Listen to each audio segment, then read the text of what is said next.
Hello, welcome to the sixth video in the Just In Case series, sponsored by Quality and Equality, an OD consultancy firm based in Oxford, United Kingdom. My name is Mayan Cheung Judge. I'm the director of the firm.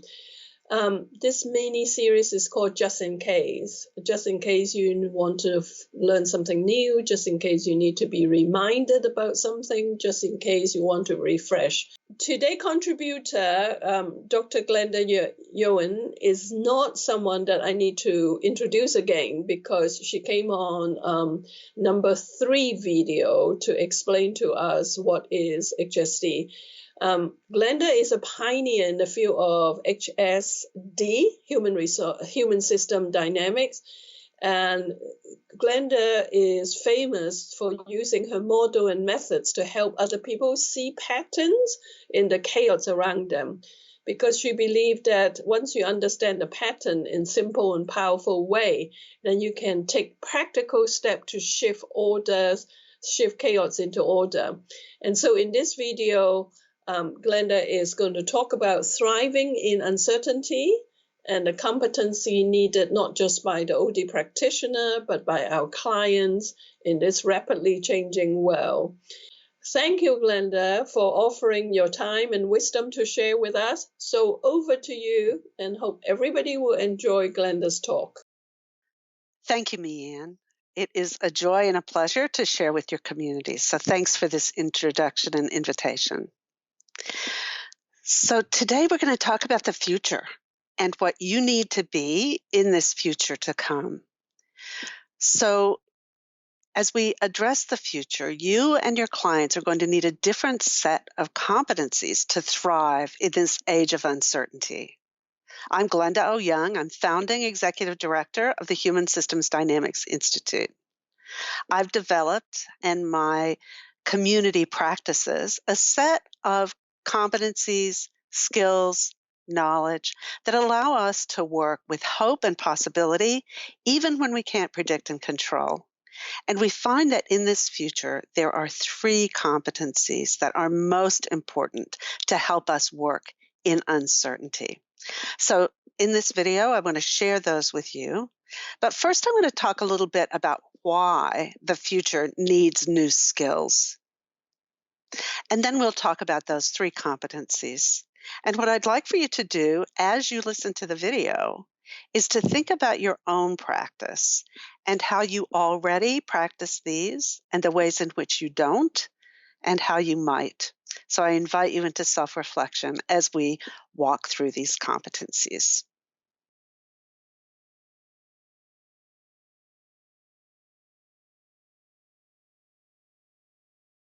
Today, we're living with many unknowns. Will there be a vaccine? What will happen to the economy? How will my clients and I succeed in the months to come? Who will fall ill and who will recover? Our automatic reaction in times of uncertainty is to grab onto answers and to hold them very tightly. If you listen to the news or to any kind of media, this is what you'll hear. Either people will offer answers to the uncertainty, or they'll pretend that there's no uncertainty at all. In the future, if you're going to succeed, you cannot choose either of those pathways. You need some third path to deal with complexity and uncertainty. So why is it so uncertain? Well, it isn't a coincidence that we're looking at a future that's unknowable. Many of the forces and factors that we have invited in the 20th century are opening up uncertainties in the 21st. 3 characteristics particularly introduce levels of uncertainty, unknowability into the world that we live in. The first one is that we're living in open boundaries. So even though we may feel closed in by being locked down, even though we have nations that are building walls to keep others out, even though we've built echo chambers for our news and information, even though we have those closed spaces, we are connected globally with supply chains, information, entertainment, relationships. This video is one example of the ways that it's possible to open up a system. And when a system is open, it's uncertain. You never know what's going to come in. Fuzzy boundaries generate uncertainty. The second thing is that certainty requires that you focus. And focus requires a very small number of differences that make a difference. That's why we have scorecards. That's why we talk about dashboards. That's why we look at KPIs. What can we focus in on so that we can control and predict what will happen? Well, in the world today, that becomes less and less possible, or less and less reasonable. Imagine how you've lived in lockdown. You have been a good parent, a productive employee, a loving spouse, a caregiver, a an information manager, a friend to people in various places, and each of those characteristics has a different measure of success. What is a single KPI for working well in lockdown? Well, there isn't one. What it is instead is a cluster of measures and perspectives that will allow you to see and to understand and to respond. But when there are many differences that make a difference, you have to be scanning the environment, and certainty becomes less and less possible. And the third characteristic is about power. So when power is concentrated and the causality goes one way, then you can predict and control. But when power is distributed and there are multiple points of agency in the system, then uncertainty blossoms. And you're left then with a world that you cannot in any way predict and control. It doesn't mean if you get better at data collection, if you get better at artificial intelligence, if you get better. No, there is no way in a complex open system to know what the future is going to hold. Now, there are some things you can know, and you should work at knowing those. But being able to predict and control the future for yourself and your clients is not possible in these days and times. So what can you do?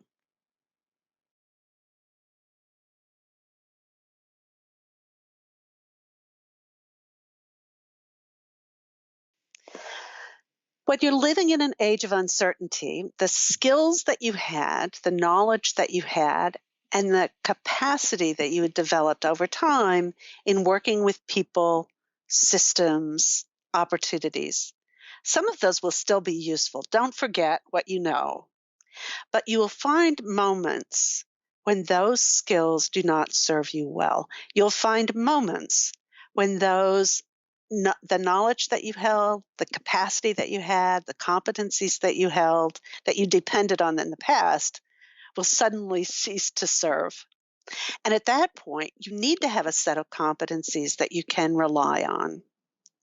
Now, what we have found in human systems dynamics, and particularly in the futuring process that we engaged in 2019, is that there are three fundamental skills from which others emerge, but three necessary, essential, foundational, fundamental skills that you need to work in a world that is uncertain, like the one we face today. Now, one of the great gifts is these competencies you will need as a practitioner, and your clients need the same to deal with their uncertainty. So as we talk about these competencies, it's about you as a professional and also what you need to instill in and support for your clients. So the first one is to stand in inquiry.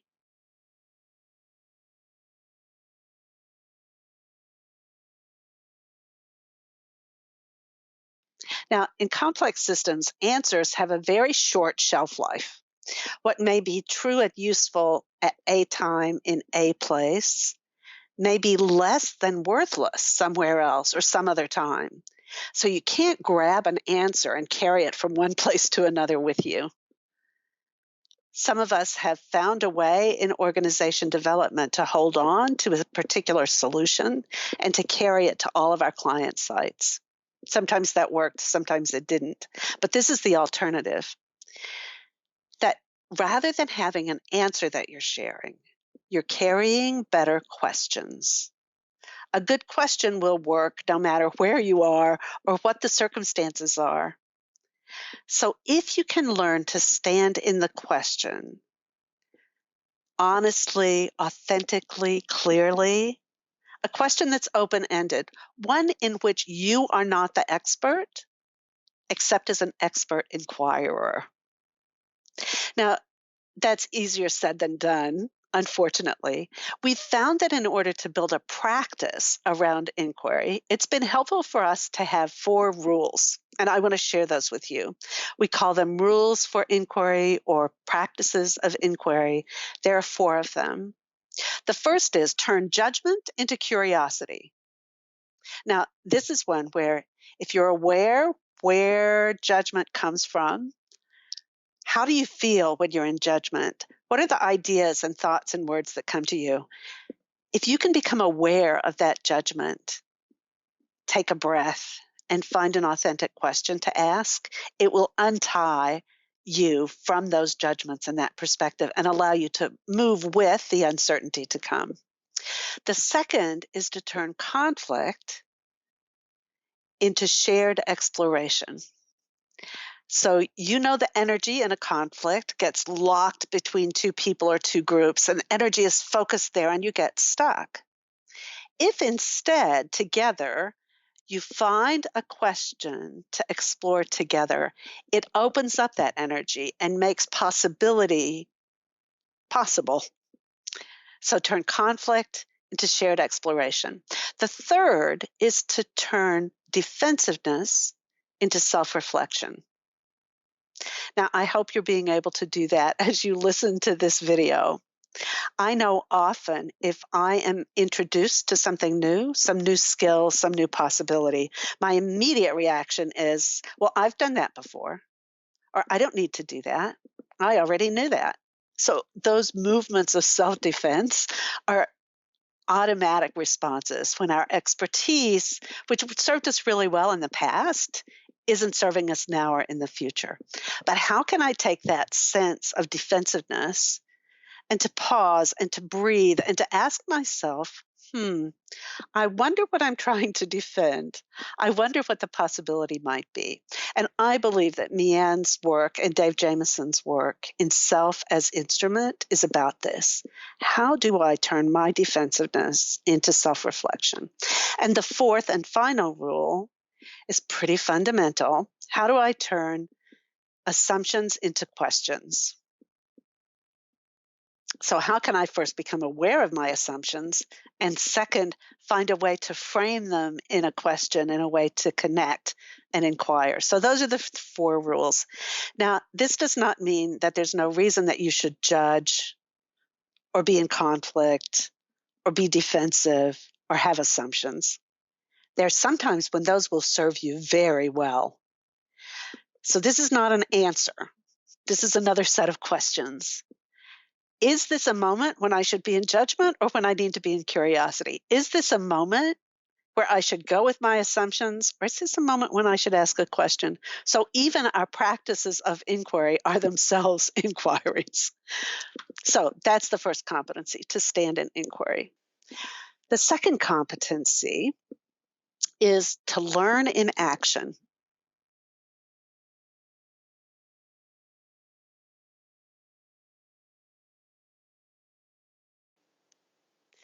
Well, when things are not changing, when we know what we know and the future looks like the past, then theory is a great place to stand.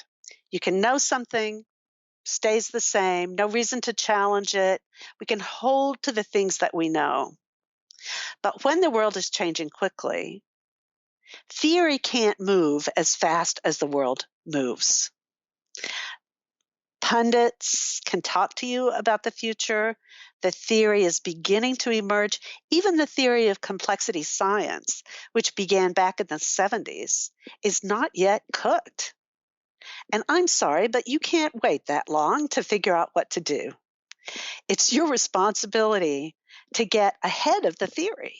You have to, in the moment, the place, and the time. No one has ever been there before. There isn't an answer in a book. There's nothing you can read that is going to tell you in a time and a place how you should behave in the next moment. The only thing that will inform you is how you act and what you observe. So that's the way that you're able not just to improve what you're thinking and knowing, but also improve continually the way that you're behaving and interacting with the world. Now, we have another very simple practice for doing this as well. It's called adaptive action. And it's a 3-step iterative inquiry and action process. It really doesn't get much simpler than this. The first step is what? What do you see? What is possible? What are you thinking? What are other people saying? What are the patterns that are surrounding you? Second question, so what? So what does it mean? What are the implications? So what have I seen in other places in time? So what's the importance of this time? So what are questions I can ask? So what are my options for action? So what? Third question, now what? Now what am I going to do? Now, often, especially coming out of constructivist philosophy and 20th century perspectives and dialogue, sometimes we think that what and so what is enough, that if we can understand the system, it will change. Well, our experience and the experience of complexity science is that's not true, that the world will change when you take action on it and observe its response and act again.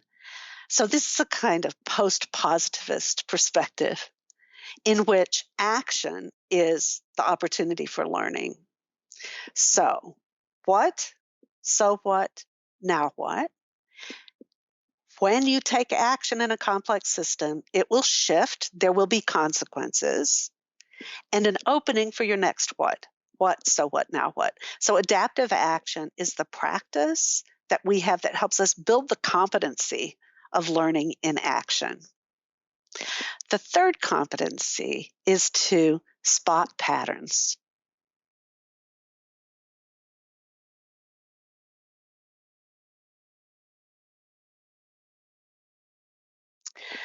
So in an earlier video, I talked a bit about technically what a pattern is. The competency that you need to develop is to be able to see and understand and influence patterns.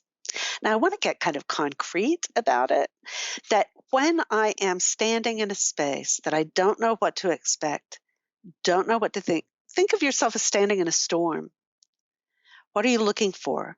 Well, the first thing you need to know are what are the boundaries? What are the edges? How close are you to the edge of the cliff? How close are you to other people? What are the things that are protecting you or opening to you? How far can you reach? How far are you being reached to? If you look up, if you look down, what are the boundaries that are giving you and defining the space that you're in? That's the first thing about patterns. And knowing that helps inform your action. You can choose. It doesn't give you an answer, it gives you a question. You can choose. If that's the boundary, is it a boundary I want to stay in? Or is it a boundary I want to break? Is it a boundary I want to fuzzy up a little bit? Is it something that I want to bring into that boundary with me? So seeing a boundary as a part of a pattern, we call them containers, gives you a whole set of questions to inform your action. The second characteristic of a pattern is difference. So within any boundary, within any space, in any system, there are differences that make a difference. They're not always the same. They're not always the same from one perspective to another perspective. A difference can be critical in one moment and irrelevant in the next. So your question has to be, in this pattern, what are the differences that make a difference?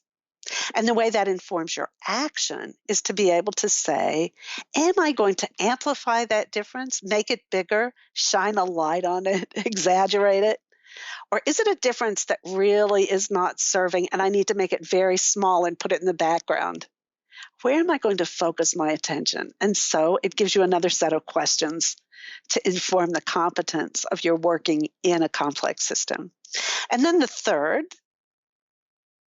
is exchange, the connections.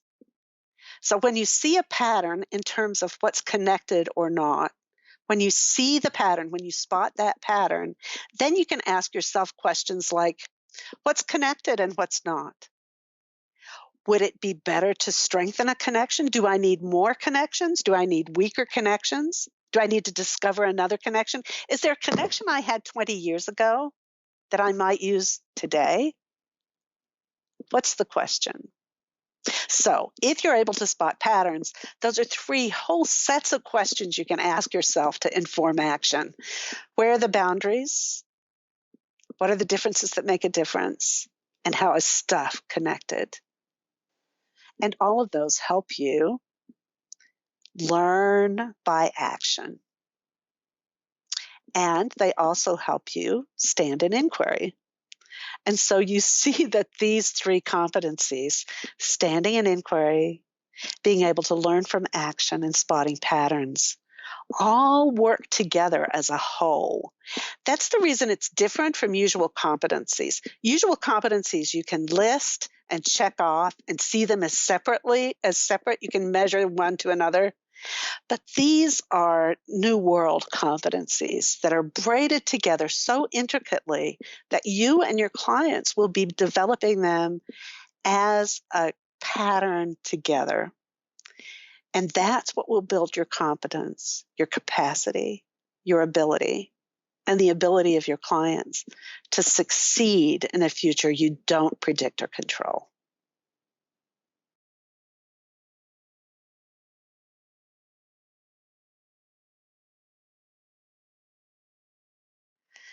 So it's one thing to talk about the theory of this work, and it's another to see it in practice. And so using our principle of learning in action, I'd like to share a little story with you about a way that we applied this work with clients where we use the capacities and built it for them. So we were working with a middle-sized company that was an entrepreneurial company dealing with climate change, particularly in the energy sector. And they had started about 20 years earlier with one really good idea about climate change, and it got funded. And then they had another really good idea, and then another good idea, and then another one and another one. They had a very gifted CEO who was visionary and charismatic, and he had built this large organization. And so 20 years later, suddenly the world is aware of climate change in an urgent way.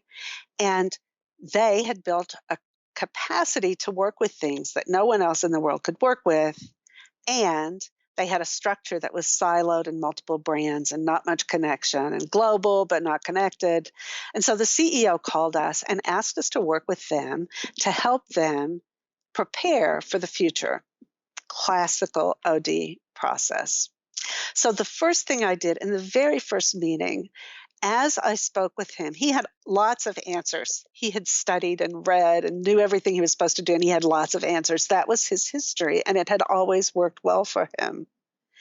And I said, would you pause for a moment, Bob? I want to ask you, what are three questions that you have? What's driving your curiosity today? And he looked at me with such surprise, and he breathed deeply, and he gave me three really, really insightful questions.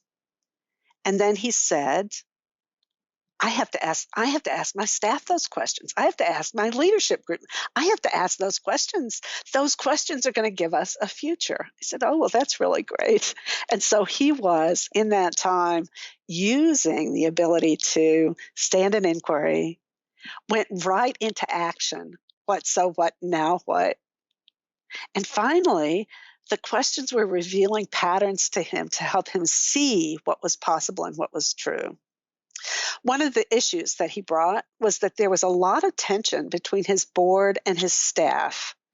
The board thought that the group should go global, that they should be highly visible, that they needed not to pay so much attention to their technical excellence, but that they needed to go after money and policy.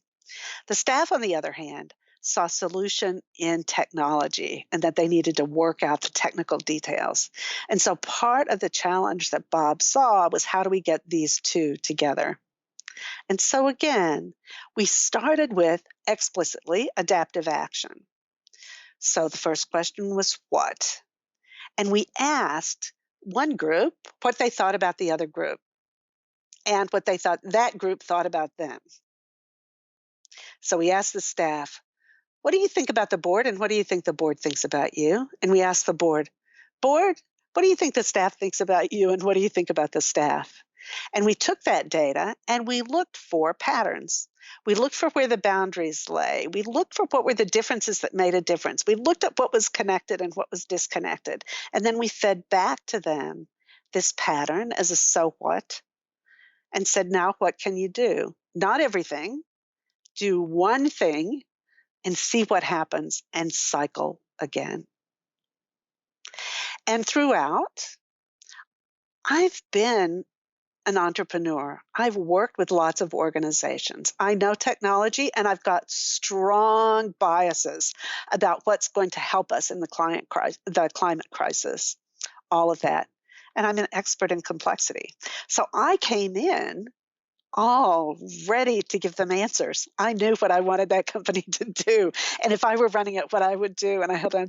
And throughout, I had to put those judgments to the side and to find questions that would probe into the reality as they saw it. Because frankly, what I thought, what I understood, what I believed to be true was not going to be relevant for them long term. My job was to help them see the patterns that they could inquire about, that they could take action on, and that they could learn from.